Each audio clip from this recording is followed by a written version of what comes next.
Hello नमस्कार, जय हिंद, जय भारत, वंदे मातरम। साथियों, आप सभी का स्वागत है आपके अपने यूट्यूब चैनल पर।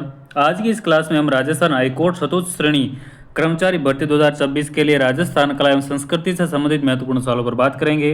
अगर आप चैनल पर पहली बार आए तो इस चैनल को सब्सक्राइब और वीडियो को लाइक जरूर से कर दीजिएगा, ताकि आने वाले हर नई वीडियो की नोटिफिकेशन सबसे पहले आपको मिल सके। तो आज की क्लास का पहला सवाल है, गागरोन का जो किला है वो किस श्रेणी में आता है। आपके सामने ऑप्शन हैं पारिक दुर्ग, धनो दुर्ग, जल दुर्ग या फिर पारिक दुर्ग। तो फ्रेंड्स, गागरोन का किला जो है वो झालावाड़ में स्थित है।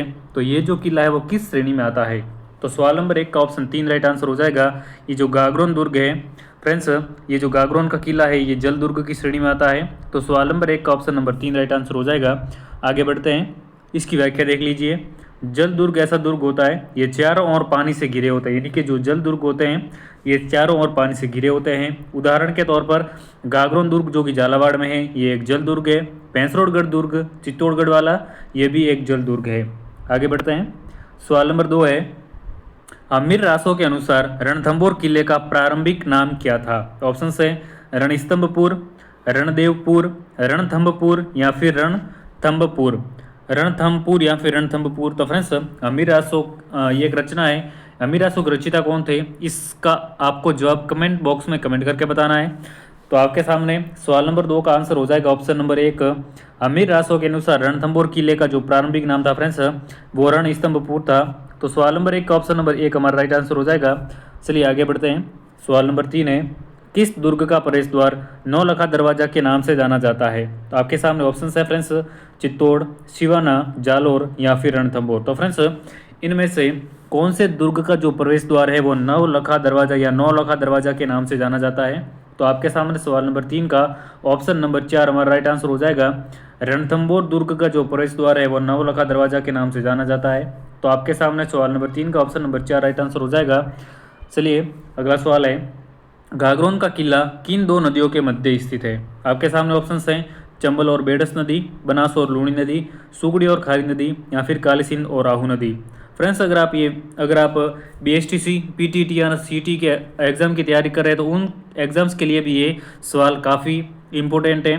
तो अगर आप तैयारी कर रहे हो तो वीडियो को अंत तक जरूर देखिएगा और चैनल को सब्सक्राइब करना बिल्कुल भी ना भूलिए। तो सवाल नंबर 4 का ऑप्शन नंबर 4 राइट आंसर हो जाएगा। ये जो गागरोन का किला है फ्रेंड्स ये एक जल दुर्ग है और ये काली सिंध और आहू नदियों के मध्य स्थित है। तो सवाल नंबर 4 का ऑप्शन नंबर 4 हमारा राइट आंसर हो जाएगा। आगे बढ़ते हैं, जूनागढ़ किले का पुराना नाम निम्न में से कौन सा था। ऑप्शन है चिंतामणि, लालगढ़ का किला, करणचंद किला या फिर तारागढ़ किला। तो फ्रेंड्स, जूनागढ़ किले का पूरा नाम जो है फ्रेंड्स चिंतामणि था, या जूनागढ़ किले को चिंतामणि के नाम से भी जाना जाता है। तो सवाल नंबर 5 का ऑप्शन नंबर 1 राइट आंसर हो जाएगा। आगे बढ़ते हैं, सवाल नंबर 6 है, किस शासक ने बूंदी में तारागढ़ दुर्ग का निर्माण करवाया। आपके सामने ऑप्शन हैं बैरिसाल, बरसिंह, सुभाष देव या फिर राव नरपाल। तो फ्रेंड्स, सवाल नंबर 6 का ऑप्शन नंबर 2 राइट आंसर हो जाएगा। बूंदी का जो तारागढ़ दुर्ग है उसका निर्माण फ्रेंड्स बरसिंह ने करवाया था। तो सवाल नंबर 6 का ऑप्शन नंबर 2 राइट आंसर हो जाएगा। अगला सवाल है, लाल पत्थरों से निर्मित मेहरानगढ़ दुर्ग किस पहाड़ी पर अवस्थित है। आपके सामने ऑप्शन है नाग पहाड़ी, नाकोड़ा पर्वत, चिड़ियाटूप पहाड़ी या फिर सुंदा पर्वत। तो फ्रेंड्स, सुंदा पर्वत है। तो लाल पत्थरों से निर्मित मेहरानगढ़ दुर्ग फ्रेंड्स जो है ये स्थित है चिड़ियाटूप पहाड़ी पर। तो सवाल नंबर 7 का ऑप्शन नंबर 3 हमारा राइट आंसर हो जाएगा। चलिए आगे बढ़ते हैं, सवाल नंबर 8 है, निम्नलिखित में से किस जिले में भीमलाट विजय स्तंभ स्थित है। ऑप्शन है भीलवाड़ा, बूंदी, भरतपुर या फिर बीकानेर। तो फ्रेंड्स, ये जो भीमलाट विजय स्तंभ है ये कहाँ पर स्थित है। तो सवाल नंबर 8 का ऑप्शन नंबर 3 हमारा राइट आंसर हो जाएगा। भीमलाट विजय स्तंभ राजस्थान के भरतपुर में स्थित है। तो सवाल नंबर 8 का ऑप्शन नंबर 3 राइट आंसर हो जाएगा। अगला सवाल है, गोराबादल महल और नवलखा बुर्ज कहाँ पर स्थित है। ऑप्शन है चित्तौड़गढ़, जालोर दुर्ग, कुंभलगढ़ दुर्ग या फिर रणथंभौर दुर्ग। तो गोराबादल महल और नवलखा बुर्ज जो है फ्रेंड्स ये स्थित हैं चित्तौड़गढ़ में। तो सवाल नंबर 9 का ऑप्शन नंबर 1 हमारा राइट आंसर हो जाएगा। आगे बढ़ते हैं, सवाल नंबर 10 है, चित्तौड़गढ़ किला कहाँ पर अवस्थित है। ऑप्शन है मेसा के पठार पर, बोराट पठार पर, गोरम पठार पर या फिर बीजासन पठार पर। तो फ्रेंड्स, चित्तौड़गढ़ किला जो है वो स्थित है मेसा के पठार पर। तो सवाल नंबर 10 का ऑप्शन नंबर 1 हमारा राइट आंसर हो जाएगा। चलिए अगले सवाल की बात कर लेते हैं। सवाल नंबर 11 है, निम्न में से कौन सा चित्तौड़गढ़ दुर्ग में स्थित नहीं है? तो ऑप्शन है विजय स्तंभ, कीर्ति स्तंभ, कुंभा महल या फिर मोती महल। तो फ्रेंड्स इनमें से जो चित्तौड़गढ़ दुर्ग में स्थित नहीं है वो हो जाएगा मोती महल। तो सवाल नंबर 11 का ऑप्शन नंबर 4 हमारा राइट आंसर हो जाएगा। चलिए अगले सवाल की बात कर लेते हैं। राजपूत वास्तुकला का निम्नलिखित में से कौन सा स्मारक कछवाहा या कुशवाहा शासकों की प्राचीन राजधानी था? तो आपके सामने ऑप्शन है आमेर दुर्ग, जिंज दुर्ग, सिकंदरा दुर्ग या फिर भद्र दुर्ग। तो फ्रेंड्स ये जो आमेर दुर्ग है ये कछवा या कछुआ शासकों की जो है वो प्राचीन राजधानी था। तो सवाल नंबर 12 का ऑप्शन नंबर 1 हमारा राइट आंसर हो जाएगा। चलिए अगले सवाल की बात कर लेते हैं। ईगल की पहाड़ी पर निम्नलिखित में से कौन सा किला स्थित है? ऑप्शन है जयगढ़, चित्तौड़गढ़, सोंगरगढ़ या फिर मांडलगढ़। तो फ्रेंड्स ईगल की पहाड़ी पर इनमें से जो किला स्थित है वो है जयगढ़। तो सवाल नंबर 13 का ऑप्शन नंबर 1 हमारा राइट आंसर हो जाएगा। आगे बढ़ते हैं। इसकी व्याख्या देख लीजिए। जयगढ़ दुर्ग जिसे चिल का टीला या ईगल के नाम से ये जो जयगढ़ दुर्ग है चिल नाम के टीला नामक पहाड़ी पर मिर्जा राजा जयसिंह द्वारा निर्मित है। चलिए अगले सवाल की बात कर लेते हैं। कौन सा किला पहले बोरासवाड़ा के नाम से जाना जाता था? आपके सामने ऑप्शंस हैं टोडगढ़, आमेर, तारागढ़ या फिर सोनागढ़। तो फ्रेंड्स इनमें से कौन सा किला है जिसको पहले बोरासवाड़ा के नाम से जाना जाता था? तो सवाल नंबर 14 का ऑप्शन नंबर 1 हमारा राइट आंसर हो जाएगा। टोडगढ़ को जो है फ्रेंड्स पहले बोरासवाड़ा के नाम से जाना जाता था। तो सवाल नंबर 14 का ऑप्शन नंबर 1 राइट आंसर हो जाएगा। चलिए आगे बढ़ते हैं। किस शहर के किले में जयबान तोप को रखा गया है? ऑप्शन है जैसलमेर, जोधपुर, जयपुर या फिर बीकानेर। तो फ्रेंड्स जयबान तोप को कहाँ पर रखा गया है? तो जयबान तोप को फ्रेंड्स जो है वो जयपुर शहर के किले में रखा गया है। तो सवाल नंबर 15 का ऑप्शन नंबर 3 हमारा राइट आंसर हो जाएगा। आगे बढ़ेंगे। सवाल नंबर 16 है, राजस्थान का प्रथम विजय स्तंभ कहाँ पर स्थित है? तो आपके सामने ऑप्शन है विजय मंदिर अलवर, बयाना दुर्ग भरतपुर, चित्तौड़गढ़ दुर्ग चित्तौड़गढ़ या फिर जयगढ़ आमेर। तो फ्रेंड्स राजस्थान का जो प्रथम विजय स्तंभ है वो कहाँ पर स्थित है? तो सवाल नंबर 16 का ऑप्शन बी 2 राइट आंसर हो जाएगा। राजस्थान का जो प्रथम विजय स्तंभ है फ्रेंड्स वो बयाना भरतपुर में स्थित है। तो सवाल नंबर 16 का ऑप्शन नंबर 2 हमारा राइट आंसर हो जाएगा। आगे बढ़ते हैं। धानवन दुर्ग के बीच स्थित है जंगल, रेगिस्तान, जल या फिर पहाड़ियाँ। फ्रेंड्स ये जो धानवन दुर्ग है वो किन के बीच में स्थित होते हैं? तो सवाल नंबर 17 का ऑप्शन 2 राइट आंसर हो जाएगा। रेगिस्तान के बीच में जो स्थित दुर्ग होते हैं उन्हें धानवन दुर्ग कहा जाता है। तो सवाल नंबर 17 का ऑप्शन 2 राइट आंसर हो जाएगा। आगे बढ़ते हैं। सवाल नंबर 18 है, किस प्रसिद्ध दुर्ग की सुदृढ़ नैसर्गिक सुरक्षा व्यवस्था से प्रभावित होकर अबुल फजल ने लिखा है कि अन्य सब दुर्ग नग्न है जबकि यह दुर्ग बख्तरबंद है? अबुल फजल ने किस दुर्ग के बारे में ये लिखा था कि अन्य सब दुर्ग नग्न हैं यानी कि नंगे हैं जबकि ये एकमात्र दुर्ग बख्तरबंद है? तो आपके सामने ऑप्शन है रणथंबोर, मेहरानगढ़, चित्तौड़ या फिर आमेर। तो फ्रेंड्स अबुल फजल ने ये कथन रणथंबोर दुर्ग के बारे में कहा था। तो सवाल नंबर 18 का ऑप्शन नंबर 1 हमारा राइट आंसर हो जाएगा। अगले सवाल की बात कर लेते हैं। निम्न राजस्थान के किलों में से कौन सा दुर्ग यूनेस्को की विश्व धरोहर सूची में शामिल है?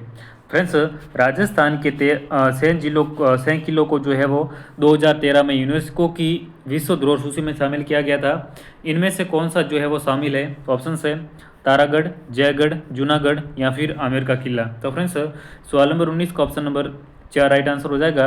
आमेर का किला जो है ये 2013 में यूनेस्को की विश्व धरोहर में शामिल किया गया था। अगले सवाल की बात कर लेते हैं। अबुल फजल ने किस दुर्ग के बारे में लिखा है कि ये इतनी ऊंचाई पर स्थित है कि नीचे से ऊपर की ओर देखने पर सिर से जो है वो पगड़ी नीचे गिर जाती है? ऑप्शन है चित्तौड़गढ़ दुर्ग, कुंभलगढ़ दुर्ग, मेहरानगढ़ दुर्ग या फिर रणथंबोर दुर्ग। तो फ्रेंड्स अबुल फजल ने ये किस दुर्ग के बारे में लिखा था कि यह दुर्ग इतनी ऊंचाई पर या इतनी बुलंदी पर बना है कि नीचे से ऊपर की ओर देखते हैं तो सिर की पगड़ी जो है वो गिर जाती है? तो सवाल नंबर 20 का ऑप्शन नंबर 2 हमारा राइट आंसर हो जाएगा। कुंभलगढ़ दुर्ग के बारे में कहा था। चलिए अगले सवाल की बात कर लेते हैं। कटारगढ़ दुर्ग का हिस्सा है। कटारगढ़ इनमें से कौन से दुर्ग का हिस्सा है? आपके सामने ऑप्शन हैं चित्तौड़गढ़, गागरोन, कुंभलगढ़ या फिर अचलगढ़। तो फ्रेंड्स कटारगढ़ दुर्ग जो है वो किसका हिस्सा है? तो सवाल नंबर 21 का ऑप्शन 3 हमारा राइट आंसर हो जाएगा। कटारगढ़ कुंभलगढ़ का ही एक हिस्सा है। तो सवाल नंबर 21 का ऑप्शन नंबर 3 राइट आंसर हो जाएगा। चलिए अगला सवाल है, जूनागढ़ किले का निर्माण करवाया गया था। ऑप्शन हैं राय सिंह, कल्याणमल, अनूप सिंह या फिर सूर सिंह। तो फ्रेंड्स जूनागढ़ किले का निर्माण जो है किसके द्वारा करवाया गया था? तो सवाल नंबर 22 का ऑप्शन नंबर 1 हमारा राइट आंसर हो जाएगा। जूनागढ़ किले का निर्माण जो है फ्रेंड्स राय सिंह ने करवाया था। आगे बढ़ते हैं।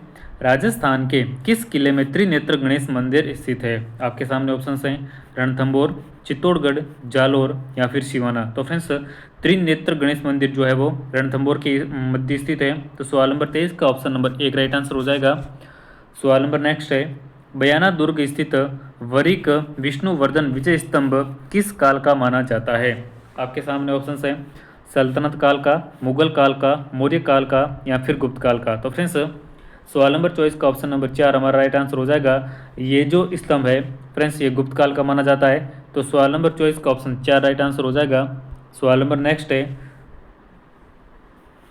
कटारगढ़ राजस्थान के किस किले का निवास क्षेत्र था? ऑप्शन है कुंभलगढ़, तारागढ़, रणथंभौर या फिर अचलगढ़। तो फ्रेंड्स कटारगढ़ जो है वो राजस्थान के किस किले का निवास क्षेत्र या निवास स्थान था? तो सवाल नंबर 25 का ऑप्शन नंबर 1 हमारा राइट आंसर हो जाएगा कुंभलगढ़।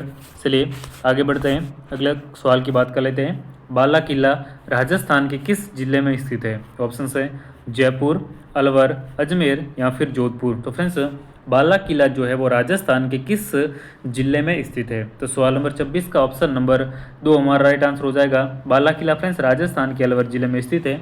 चलिए अगले सवाल की बात कर लेते हैं। सवाल नंबर 27 है, उस दुर्ग को क्या कहते हैं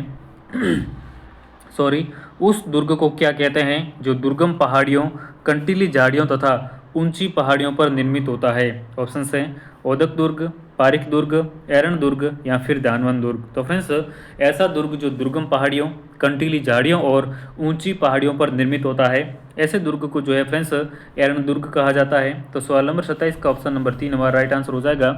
आगे बढ़ते हैं। सवाल नंबर 28 है, उस दुर्ग की श्रेणी जिसका निर्माण जल या जल से घिरे द्वीपों की भांति के दुर्ग के रूप में होता है वो कौन सा दुर्ग होगा? तो आपके सामने ऑप्शन हैं ओदक दुर्ग, पारिक दुर्ग, एरन दुर्ग या फिर दानवन दुर्ग। तो फ्रेंड्स ऐसा दुर्ग जो कि जल से घिरा हो उसको जो है वो जल दुर्ग या ओदक दुर्ग कहा जाता है। तो सवाल नंबर 28 का ऑप्शन नंबर 1 राइट आंसर हो जाएगा। आगे बढ़ते हैं। निम्नलिखित में से वह किला जिसे अकबर का किला कहते हैं? ऑप्शन है अफगानी दुर्ग, रणथंभौर दुर्ग, मैगजीन दुर्ग या फिर तिमनगढ़ दुर्ग। तो फ्रेंड्स इनमें से वो कौन सा किला है जिसको अकबर का किला कहा जाता है? तो सवाल नंबर 29 का ऑप्शन नंबर 3 हमारा राइट आंसर हो जाएगा। मैगजीन दुर्ग को जो है फ्रेंड्स अकबर का किला भी कहा जाता है। तो सवाल नंबर 29 का ऑप्शन 3 राइट आंसर हो जाएगा। अगले सवाल की बात कर लेते हैं। अजमेर के मैगजीन दुर्ग का निर्माण किस शैली में हुआ?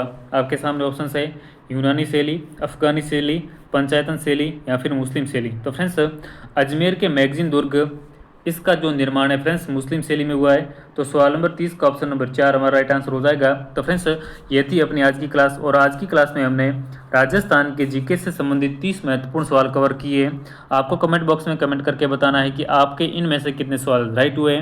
तो चलिए मिलते हैं अगले एक नए वीडियो में, तब तक के लिए धन्यवाद।